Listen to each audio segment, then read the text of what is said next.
Here we go. The content everyone loved, tier listing.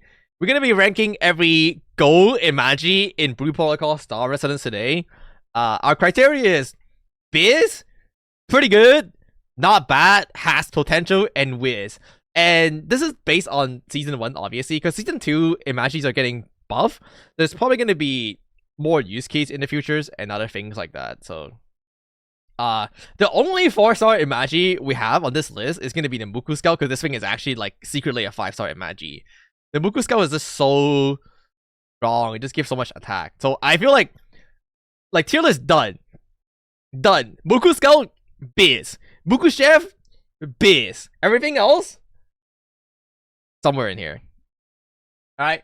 Muku Scout is the most broken purple imagi in the game because it give attack, and attack is very rare. It's basically just come down to, mathematically speaking, a lot of the times Muku Scout is just the strongest unless you have like really well out imagis. Unless you have like well out like T5 imagis, I feel like Muku Scout is the really good. The attack power is really good. This is the only message I need to send in this video. This is the only message I need to tell people, because I feel like a lot of people don't understand Muku Scout is really good. So video is over. Bye bye. Muku Chef?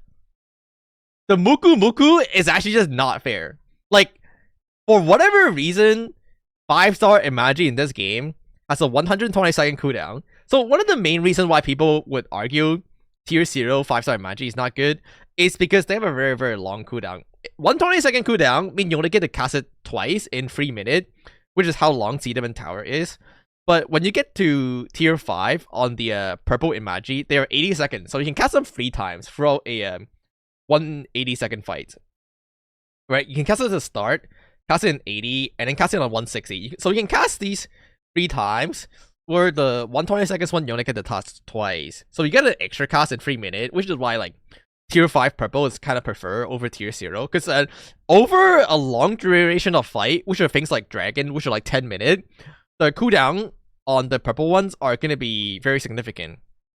Right, so the general rule of thumb that people give is that tier 3 gold is where it starts to become better than tier 5 purple potentially, because that cooldown get lowered to 100, so it's a lot closer to the 80-second cooldown over a long fight, but they also just have usually way more stats. So Muku Chef, Muku Chef is actually just straight cooking. I don't know what this guy cooked up. I don't know what the developer cooked up. For whatever reason, all the 5-star gold imagis has a 120-second cooldown, while the human one has a 150-second cooldown. Muku Chef decided it has a 90-second charge time. For whatever reason, Muku Chef decided it's just gonna have a 90-second charge time instead of the 120, and it has 2 charges. Right? So when you get the Muku Scout to tier 5, you might not always be able to cast it off cooldown, because 80 seconds, so sometimes it's not line up with your rotation.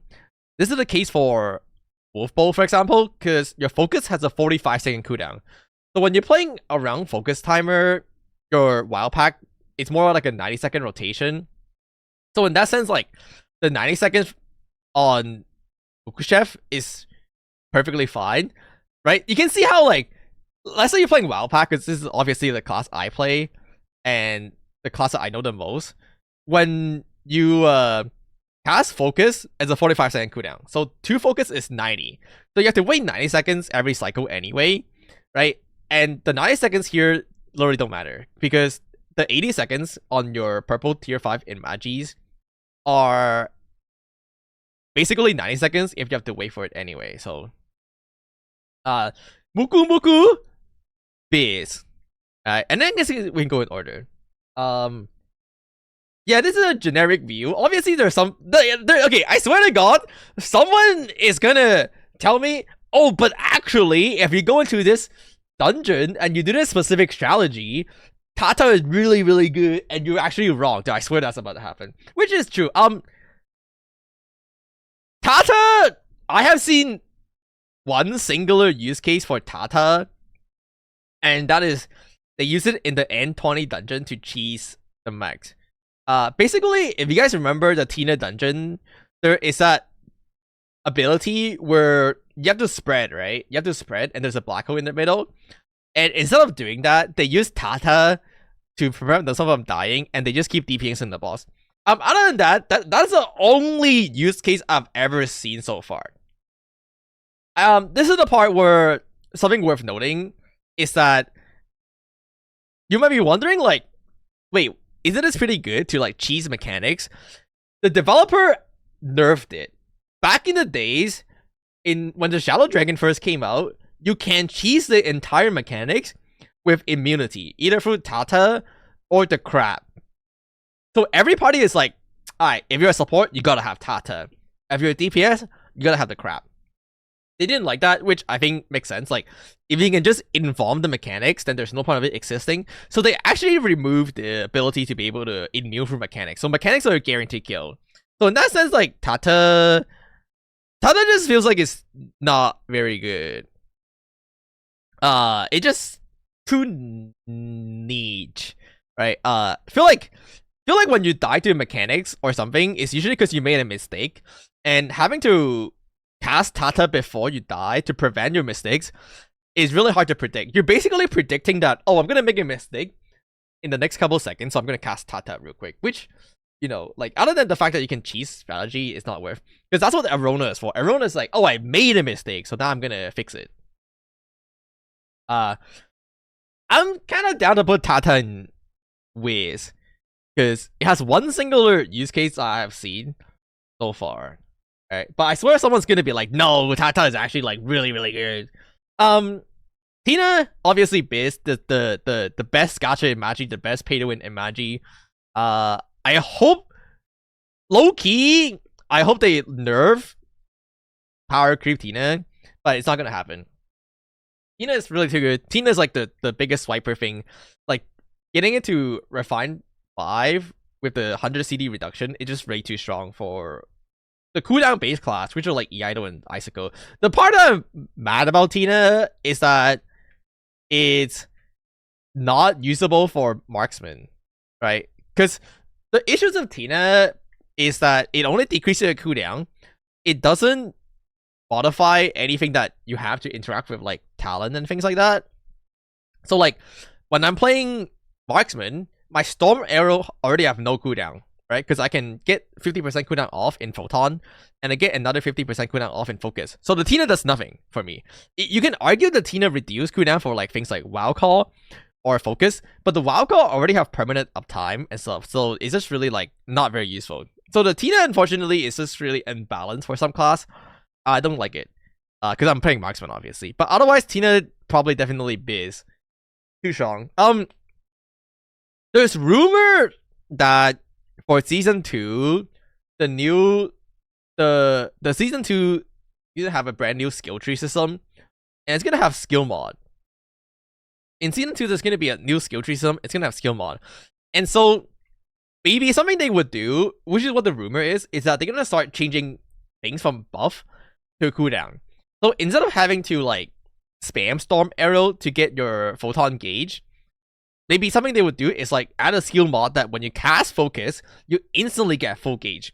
So in that sense, your gauge is more tied to your focus cooldown, and then it makes Tina more valuable for class that are like that.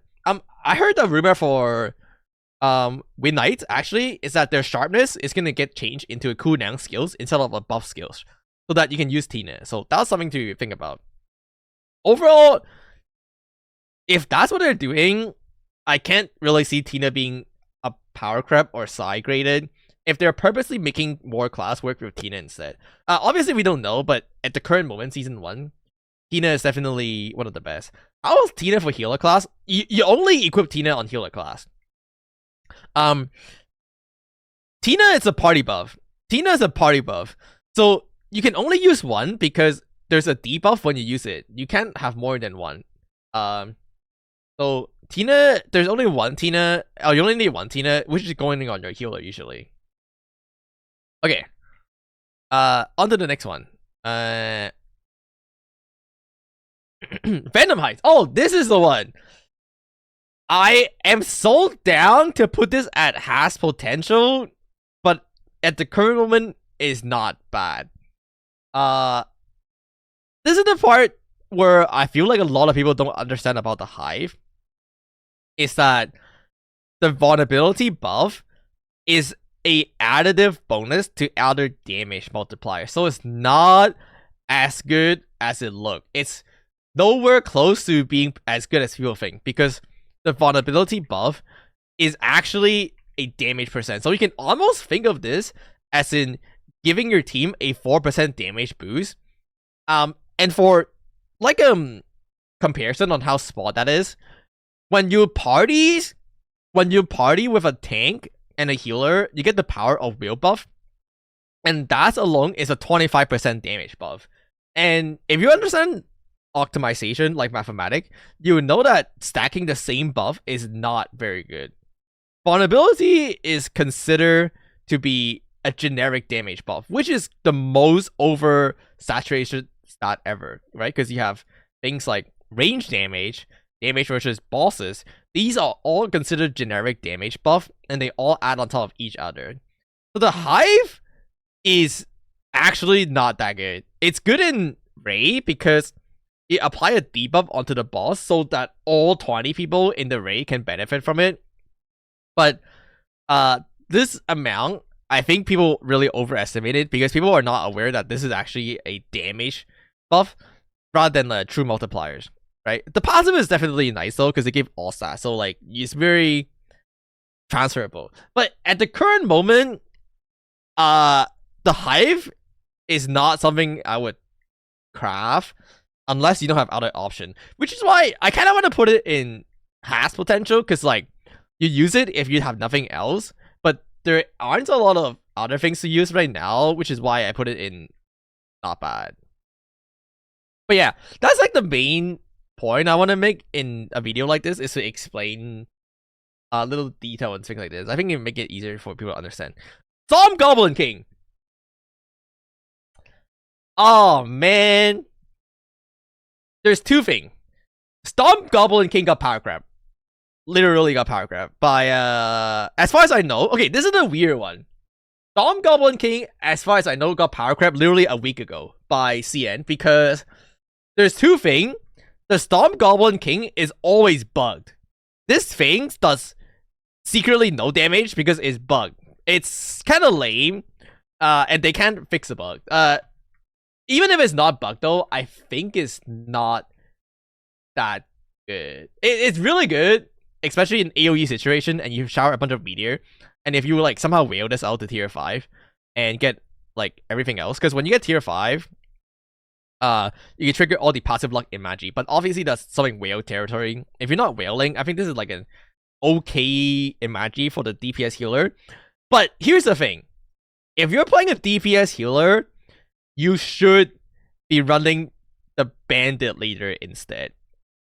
The Bandit Leader was so I was told by Pyron that the Bandit Leader actually was mathematically significantly, I don't know about significantly, mathematically better than the Storm Goblin. So if you don't understand why DPS healer run Storm Goblin King, is because their passive, where every time you do a lucky strike, you summon a meteor and you build a lot of luck on either smite or dissonance, because they have like luck multipliers and so. The Bandit Leader has a similar passive where every time you land a lucky strike, you burn the enemy for 5 seconds, right? Unfortunately, the burn is calculated to be, I think, better, especially when you factor in the attack buff from the active. Attack buff is one of the better one in the game because it is so rare. Like, damage buff is like everywhere, where attack buff is a lot more rare, which is why Muku Skull is really, really strong. It's because attack buff is more rare. So the Bandit Leader passive or active is significantly better than the Storm Goblin King.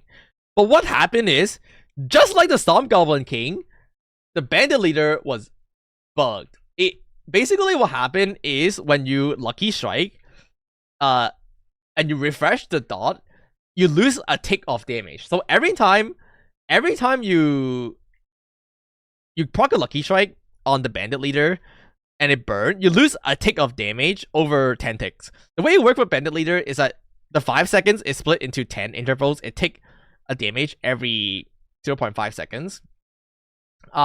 They did a bug fix on October 14, literally last week, where they changed it. They finally fixed it, and the amount of damage you get from the Bandit Leader is now significantly higher that it's broken. So this was something, it was tested out extensively by people on CN. So you can see that what happened is, when you trigger a lucky hit, which is this here, it eats your take. It eats your take right here, so you've been losing a lot of damage. Even with that in mind, it was still very competitive with Storm Goblin King in terms of damage. The new bug fix after October 14 made it so that when you put a lucky strike, it no longer eats your tick of damage. So you guarantee 10 tick every single time. So you're just doing, depending on where your luck is, you're doing 30 to 50% more damage on the Bandit Leader is what I think the numbers look like. So it just made Bandit Leader broken. So in that sense, also the fact that it is like the best support imagi probably, I think this go into Biz. This is the one I would highly sell for. It is actually like Turbo Biz. I think this is the thing that a lot of people are not aware, is that the Bandit Leader's damage is actually really good, and after the buff or bug fix and the pass active being really good, it's probably just is really good. The crab. The crab is very close to being Biz. I know this is weird because every time someone asks me, yo, is the crab on Wild Pack good? Is the crab on Wild Pack good? I'm telling them the crab sucks if you play as a Wild Pack. But this is a specific case for Wild Pack because our mastery scaling sucks. For every other class, they have very good mastery scaling, and the crab is pretty much the second best choice, I think. Other than Midnight, when you go Goblin King, because that can summon all the other gobbles. Kind of dumb. But the crab, I'm honestly pretty close to putting it in Biz. Mastery scaling is interesting. So there's like essentially the way it works and why it's good is because there's 6 damage category in this game. There's 6 damage category in this game. One of those is mastery or elemental, which is usually coming from mastery. And there's no good ways to increase elemental damage other than doing mastery. It's mastery on Frost Mage and Wind Knight, and mastery also increase your skill multiplier on Stormblade, so it's basically like a true damage multiplier. So in that sense, I'm pretty sure that mastery is just really good for every class that's not Wild Pack. So I think it has to go into pretty good. I mean, there are some cases where you don't use it. Otherwise, I think it is so close to being Biz. Okay. Whatever this guy is, Wiz. I don't even know his name. This thing does. I have seen one singular use case on CN so far for this, which is some turbo whales decide to go maxes out and use this for the damage. But as far as I know, and maybe there's something I'm missing, that this thing pretty much just does absolutely nothing. Right? Maybe someone had some secret tech tomorrow. Maybe someone has some secret tech tomorrow to come up with it. But this thing, as far as I know, does absolutely nothing. There's gotta be like straight whiz. Alright. Bandit Leader is good with block heavy guardian. No, it's on the support because you don't build. It's for the luck support who are more DPS heavy. I guess to be fair though, if you're looking for it if you're using it for the buff aspect, it's also pretty good. I mean, what else are you gonna run on heavy guardian? Frost Mage, Frost Ogre. Sorry.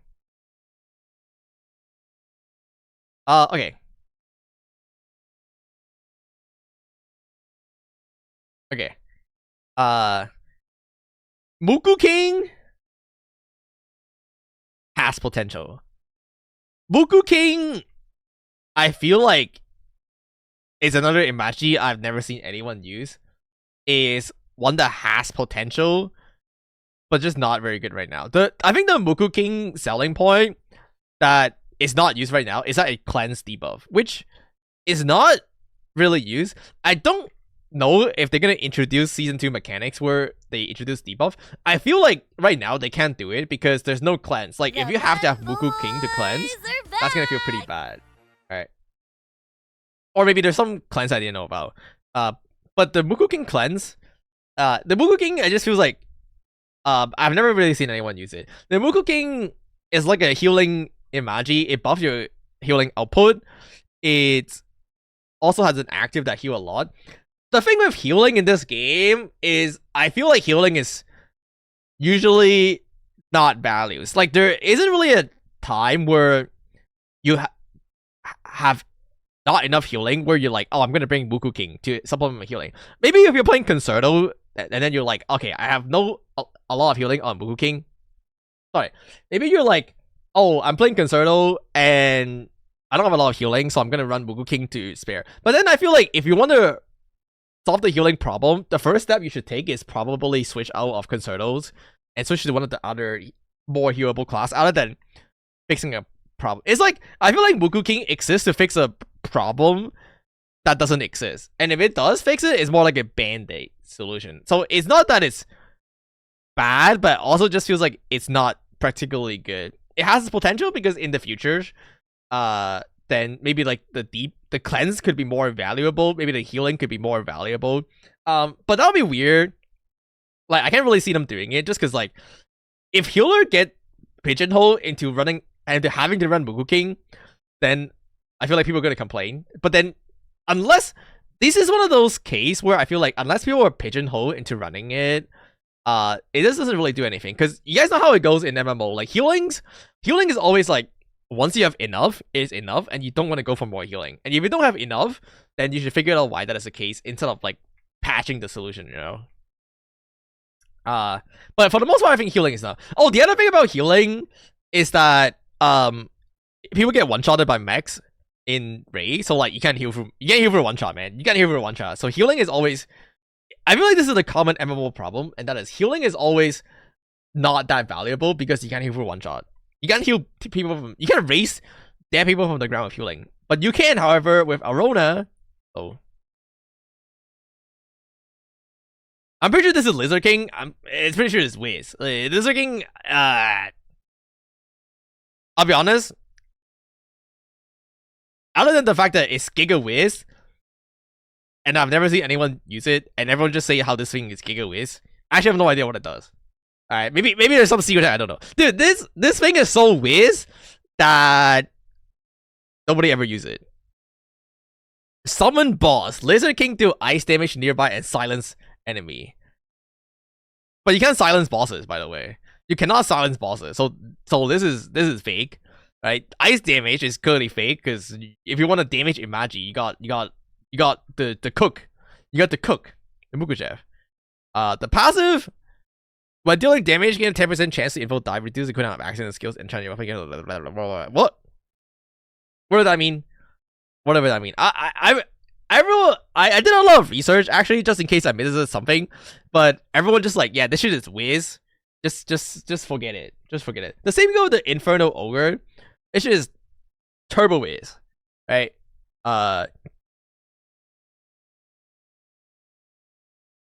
Inferno Ogre and Lizard King, from all the research I've done, are basically the two worst 5-star imagi in the game.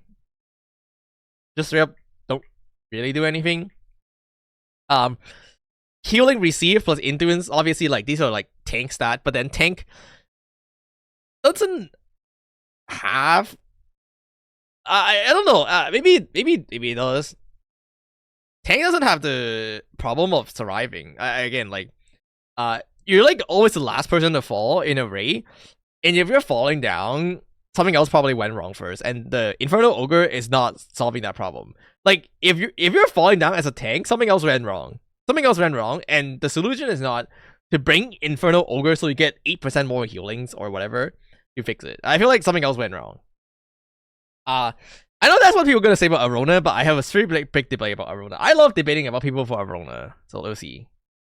Iron Fang. Iron Fang, surprisingly, is actually a Haste potential. Iron Fang, I don't know if you guys know this, but Iron Fang has a passive. Wait, is this Iron Fang? Yeah. Iron Fang has a... Wait, am I thinking of the wrong one? Wait, is this mistranslated? Wait a minute. This is not even the... Hold on. Wait a minute. This is not even the Iron Fang description. Wait. This is the Storm Goblin description. They just copy and pasted onto the Iron Fang. Okay, no wonder why people don't know about it. Okay. Iron Fang, if you guys don't know, maybe the Pywin website has it, has a passive that prevent you from getting interrupted. It's not particularly useful right now, but I really feel like that's something that has some potential. Here you see it. Right here. This is the actual Iron Fang passive. Gain permanent super armor. When HP drop to 30%, all gain a bunch of elemental reduction. Yeah, obviously it's not that good right now because there isn't a use case. The use case people argue for is that when there's a class or when there's a scenario, I'm looking at you, Smite Healer, that you really don't want to get interrupted, you can consider Iron Fang, which is why I put it has potential. Smite Healer biggest problem, and one of the reasons why I don't like it, has really long cast time. And if you somehow get interrupted during your cast, you lose like your entire class. Iron Fang makes that problem, and in the future, maybe there are going to be cases where you really value the super armor. They did mention that the goal of season 2 is to start making the non-viable imagi having scenario where they're more viables. And I feel like the super armor and the ability of Iron Fang is gonna be one of those things, because it's something that other imagi don't provide. I just think that the super armor right now is not used, but it doesn't mean it's not gonna be used in the future. So yeah, the description in the game is wrong. I did not ever see this. No wonder why people don't know about it. But the Iron Fang give permanent super armor.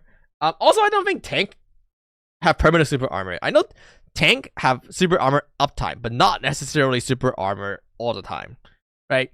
And with the current moment, with Tank being just a different imagi carrier, I think there's a world in the future where Tank can carry Iron Fang and get the super armor. You read the YouTube chat? I do, but it's harder for me to read. Goblin King. Oh man. Actually, let's talk about Arona, because we keep talking about it. I would debate people with this. I feel like Arona is either pretty good or biz, depending on how you see it. We already talked about this all the time. I personally would put Arona in biz. I know the argument people always bring up is, oh, if you just don't die, Arona is not useful, it's completely useless, which is true. But in history of MMO, never has it actually practically happened. Someone always die in your raid, and then you reset and you do another proc, or you can Arona and revive and turn a wipe into a clear. Arona has the power to turn a wipe into a clear. It turns something that is unrecoverable into recoverable. It's just a stress-free imagi. It's like, it's not the best if you're like pushing for like, you know, like elite damage and stuff like that. But I ironically think that most, as far as MMO history I have played it in every game, most people in the end value the comfort anyway. When you're doing homework raid, people just want to get in and get out. Like, well, nobody want to sit there for 10 pulls until they get the perfect pull, where they can just use Arona to fix mistakes. Can you use candy revive? Not in the highest raid. You only get 1 candy.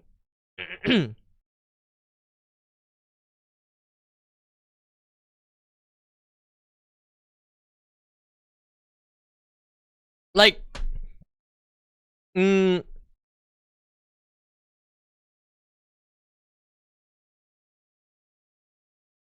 you die, he'll die again. Oh, unlucky. Like, I think like people kind of notice this already, even on the hard dungeons. When you're doing a hard dungeons, and then your party is dead halfway through, and now you're like, oh, we're gonna have to reset and redo it. But if you had Arona as a tank, if you live as a tank, and you have Arona, you could have revived your party and just keep going, and then clear through the other half of the dungeon. And then like instead of having to reset and like burn another like 10 minutes doing the dungeon, you can just get through with it. So Arona is a comfort imagis. Like every game I play, people always ego for the most damage at the beginning because doing damage feels good.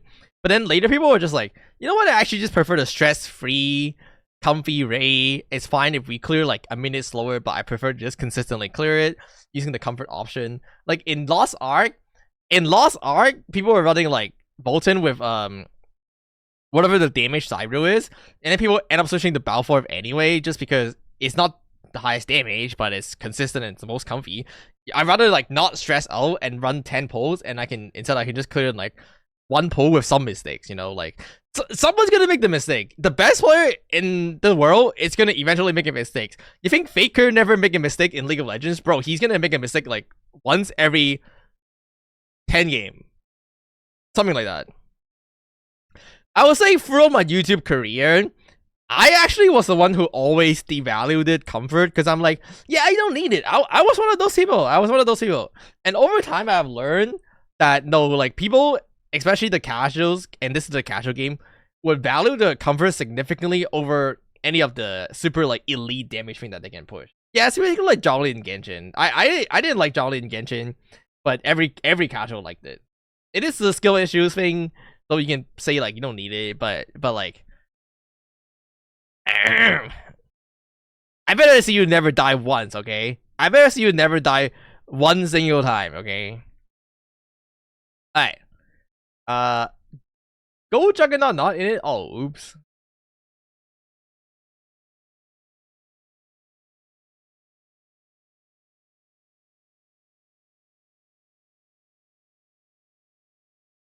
Go Juggernaut is kind of like a not bad. I think Go Juggernaut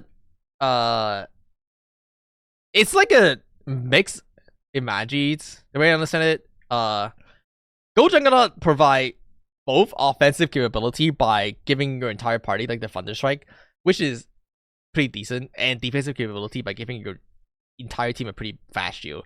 I feel like what these things are usually like when you need a better one, like if you need more defensive utility, you would consider something else like Arona instead. If you need more offensive utility, you would consider something like Bandit or Tina instead. But at the current moment, there isn't enough imagis for parties of tanks and healers to actually run. Like if you basically what happened is your healer run Bandit plus Tina, and then your tank run like Frost Ogre plus what? Oh, I guess you can plus a Hive. Or you can plus a Go Juggernaut. I think the Hive is not that good, so I don't know. It's the same thing as the Hive. It's just like you run it when you don't have anything else to run. So you will start from the top, where you take Tina, you take Bandit, maybe you take Arona, maybe you take Frost Ogre, and then you're like, oh, I have one more slot on the healer and tank. What do I run? Go Jug or Hive, depending on who is carrying it, you know. So it's not bad, not bad. But the way I see these two is that like these two are probably the fastest to get power creep, if anything. If anything, that's what I see. Goblin King. Dude, okay, this Goblin King imagi gotta get removed. If you don't know how Goblin King work, for whatever reason, it has the ability to summon all the other goblin. So you have to like get all the other goblin unlocked, or at least the one that's here. But the funniest thing is, if you have Goblin King and then you have Storm Goblin at tier 5, when the Goblin King summon the Storm Goblin at tier 5, you can actually trigger the tier 5 effect and then trigger all of the other luck in Magi, right? So what happened is Goblin King has a 30% chance to summon Storm Goblin. And then the Storm Goblin, when it does summon, it triggers all the other passive luck imagi from your battle imagi, include the things like the Bandit Leaders and whatever imagi that scale with luck in here. Like this one, and stuff like that. So like a two-step process. The Goblin King summon Storm Goblin, which then utilize all the luck imagi. Like, why is that interaction exist? Who knows? The Goblin King has versatility on his passive effect, which is actually really good late game. Maybe not necessarily in season 1. We'll see how it goes in season 2. Just as, but you build too many of one stat, which are like, you know, your mastery, your crit. You want to start building versatility. Right? And Goblin King having versatility on the passive is really good. And the active is kind of finicky, which is actually, the passive is actually really, really good for Win Knight because it gives a lot of things that Win Knight won. Obviously, again, it's RNG, but you give luck. You can trigger the Storm Goblin luck stuff. You get win bonus. You get increased luck. You get strength bonus. So this is actually really, really, really good for Win Knight, surprisingly, because the RNG summons are pretty actively good for Win Knight. But it's so hilarious how they decided to make this mechanic where summon all the goblin, including the Storm Goblin, and then summon all the luck. So this is like the turbo Giga pay to win imagi. Overall, just because it's, I would hesitate to say it's pretty good. I think, is it pretty good? It's okay. I'll put it in pretty good just because I feel like the not bad has too many of them already. Gotta spread them out. I gotta spread them out. It can go to the pretty good. It can go to pretty good. But yeah, the versatility passive stat is also pretty good. It's just not as good as Beast one. It's only going whales. Yeah, I think it's either between not bad and pretty good. Pretty good is probably fine. Frost Ogre. Biz. Man, this Frost Ogre thing is so good. I feel like this is the thing that a lot of people underestimate. The Frost Ogre having the resilience break effect and just let you like break down bosses over and over and over is so good. If you guys ran the tower last week on 420, there was like a spider crab and it just keep diving down. If you had Frost Ogre, that guy would be sitting there and letting you DPS him for free. You know, like that's what it does. The Frost Ogre is one of the most actively used imagi in the very, very high level of content. The tank are running, I went over this already, but the tanks are running Frost Ogre and Tempest Ogres. So the idea is you want to group them up with Tempest Ogre, and then you stun or freeze all of them with Frost Ogres. And this is the other thing about healing imagi. It's like, why take damage and heal when you can simply stun and not get hit, right? So I can show you guys some clips here. But the Frost Ogre and the Tempest Ogres are actually the two preferred tank imagis in the game when it comes down to dungeons.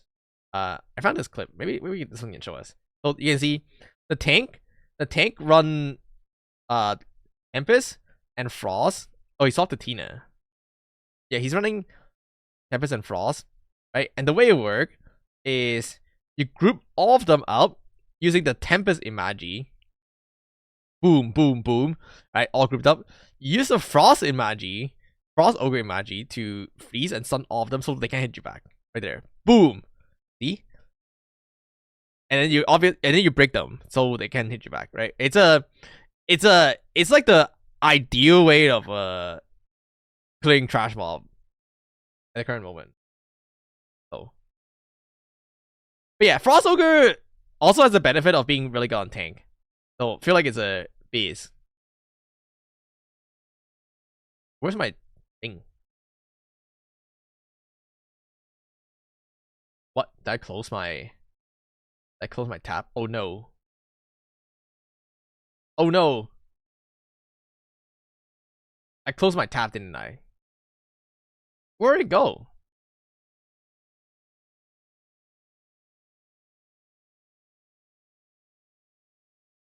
Oh no! It's gone. Let me remake this.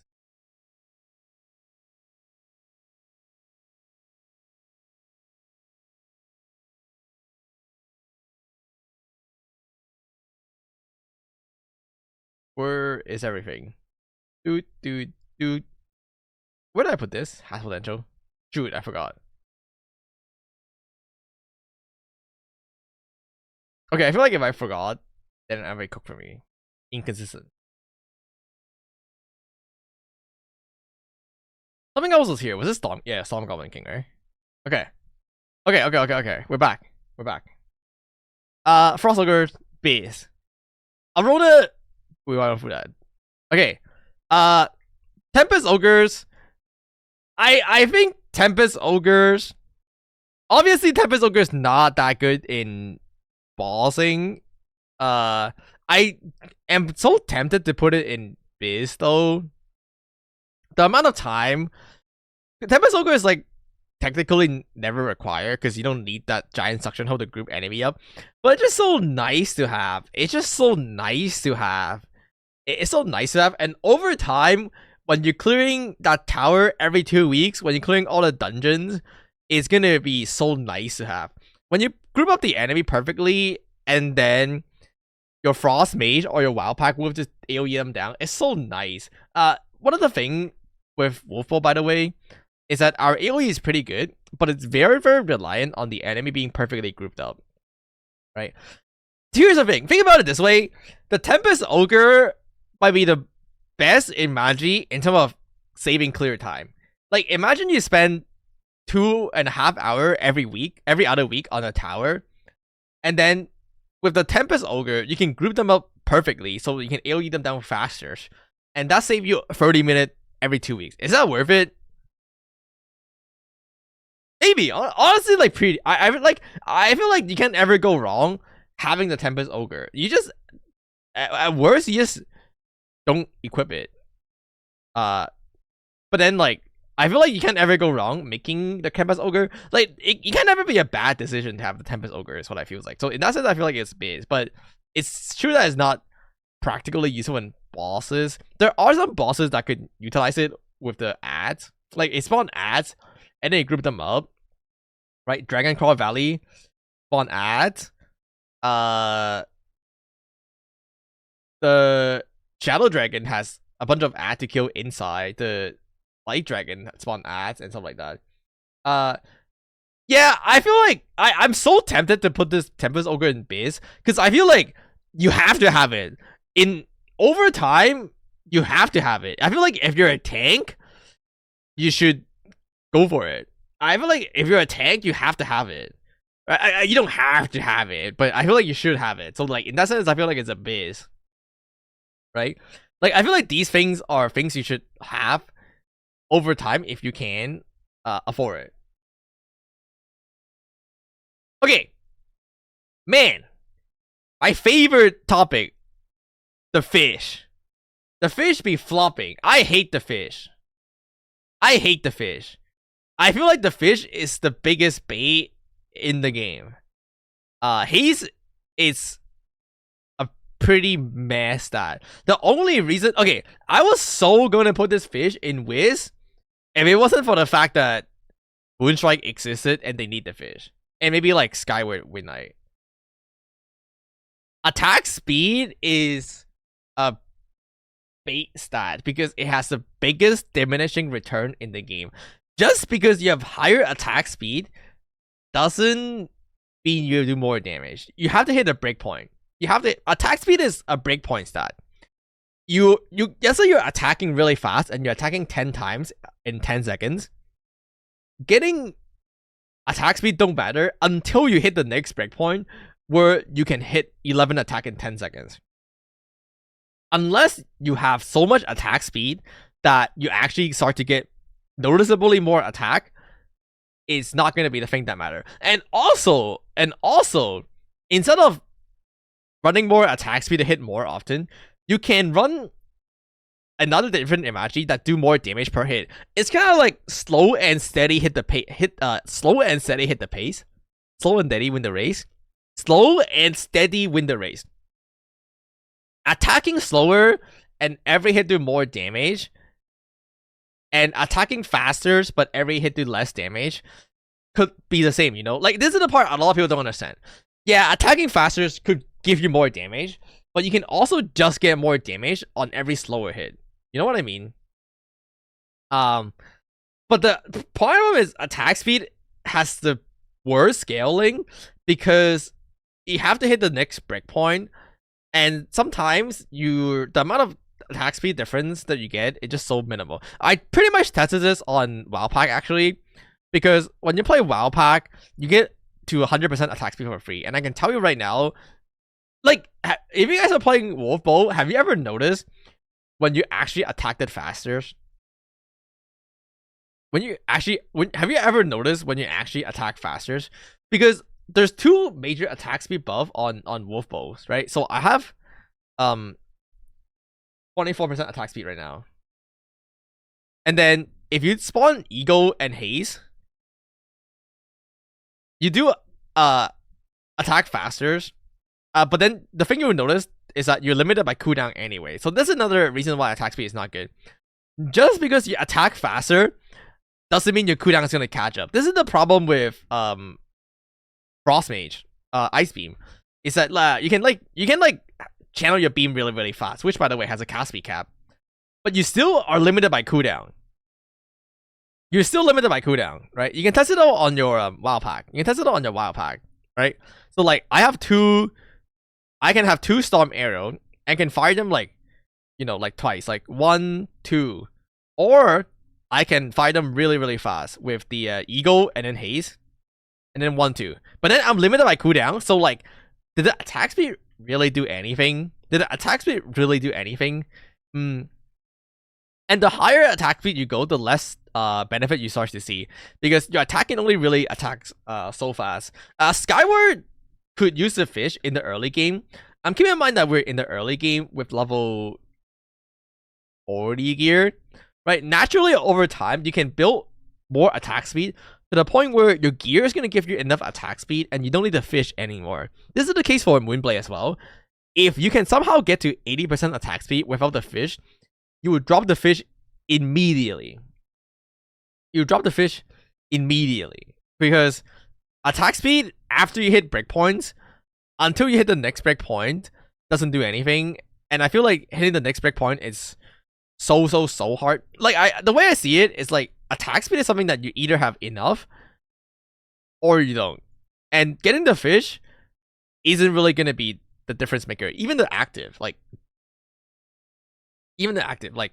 yeah, the fish give a lot of haste when you activate it, but that means there are gonna be time where you don't hit the attack speed breakpoint. And I feel like you should either just get enough attack speed without the active, or you have enough attack speed but not enough to hit the next breakpoint to the part where the active just don't matter. Attack speed is one of those stats that I feel like look very good theoretically because you attack faster, but then in practice you're limited by a lot of other things like cooldowns, and stuff like that, right? Cooldown is definitely the biggest. Like cooldown is bigger because just because you attack faster doesn't mean your cooldown is gonna come back up. Skyward is close. So is Moonstrike because of the way they work, but it's like in a breakpoint stat. It's like if you can afford to get to that breakpoint, which I believe is 45% for Skyward, you would drop this fish. You would drop the fish for sure. It was one of the theoretical basis why Skyward players were trying to build agility gear. Oh, by the way, this is something I saw people cook up. I don't know how true it is because I don't play Skyward. People on Skyward Midnight was trying to cook up a build where they use agility main stat to get haste so that they can have enough attack speed, right? And getting attack speed from gear is just gonna be so much better than trying to get it from the fish, because then you can just run something else. So that's it. This is where I currently would rate everything, I guess. Very clickbait video, very Pollock. This is where I'll currently have everything. Is there